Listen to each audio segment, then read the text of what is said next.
क्या आपने कभी किसी ऐसे योद्धा के बारे में सुना है जिसने अपने दुश्मनों को हराया भी और फिर उन्हें सम्मान से जाने भी दिया? एक ऐसे सुल्तान जिसने पूरी दुनिया को ये दिखाया कि इंसाफ, रहम और वीरता तीनों एक साथ चल सकते हैं। उनका नाम था सलाउद्दीन अय्यूबी। वो सिर्फ एक योद्धा नहीं बल्कि इस्लामी इतिहास के वो नायक थे जिनकी तलवार से नहीं बल्कि उनके चरित्र से लोग झुकते थे। 12वीं शताब्दी का दौर था। इस्लामी दुनिया बिखरी हुई थी। क्रूसेडर्स यानी धर्म युद्ध के नाम पर यूरोप के ईसाई शासक मुस्लिम ज़मीन पर कब्जा करने निकले थे। उसी उथल पुथल के बीच 1137 ईस्वी में इराक के तिकरित नामक स्थान पर एक बच्चे ने जन्म लिया। उनका नाम रखा गया यूसुफ इब्न अय्यूब, जिसे बाद में दुनिया ने सलाउद्दीन अय्यूबी के नाम से जाना। उनके पिता नजमुद्दीन अय्यूब एक सेनापति थे और बचपन से ही सलाउद्दीन ने युद्ध, रणनीति और इस्लामी न्याय की शिक्षा पाई। वे न केवल एक योद्धा थे बल्कि एक गहरी सोच वाले नेता भी थे, जो ये जानते थे कि तलवार से जीतना आसान है पर दिलों को जीतना कठिन। जवानी में सलाउद्दीन ने नूरुद्दीन गंजी की सेवा की, जो उस समय शीरा के महान शासक थे। नूरुद्दीन ने उसे मिस्र भेजा, जहाँ की स्थिति बहुत खराब थी। मिस्र में फातिमी खलीफा शासन कर रहे थे और वहाँ आंतरिक साजिशें थीं। लेकिन सलाउद्दीन ने अपनी समझदारी, ईमानदारी और न्याय से मिस्र में स्थिरता ला दी। जल्द ही वह मिस्र के सुल्तान बन गए, पर यह उनकी महत्वाकांक्षा का अंत नहीं था। उनका सपना था पूरे मुस्लिम जगत को एकजुट करना और यरूशलेम को ईसाइयों के कब्जे से मुक्त कराना। सलाउद्दीन ने पहले मुस्लिम राज्यों को आपस में जोड़ना शुरू किया। मिस्र, सीरिया, इराक के बड़े हिस्से उनके नेतृत्व में आए। वे जानते थे कि जब तक मुसलमान आपस में बटे रहेंगे वो कभी बैतुल मुक़द्दस को आज़ाद नहीं करा सकेंगे। और आखिरकार 1187 ईस्वी में सलाउद्दीन ने क्रूसेडर्स के खिलाफ एक ऐतिहासिक युद्ध छेड़ा, जिसे इतिहास में बैटल ऑफ हैटन कहा जाता है।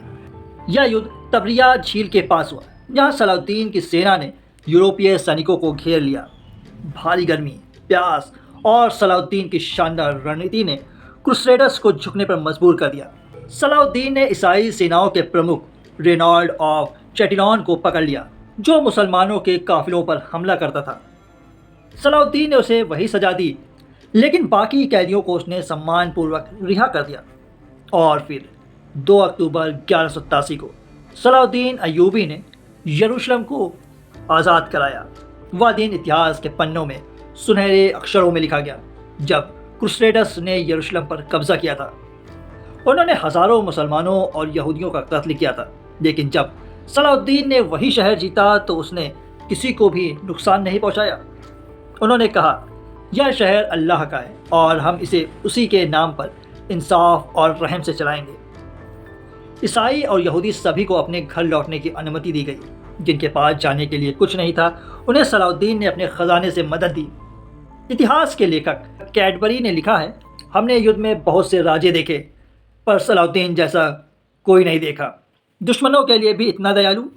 यरूशलेम की जीत के बाद यूरोप में हड़कंप मच गया। इंग्लैंड के राजा रिचर्ड द लॉयन हॉर्ट ने तीसरा धर्मयुद्ध शुरू किया। दोनों महान योद्धाओं के बीच कई बार टकराव हुआ, लेकिन दोनों में एक दूसरे के लिए सम्मान भी था। कहते हैं जब रिचर्ड बीमार पड़ा तो सलाउद्दीन ने उनके लिए अपने चिकित्सक और दवा भेजी।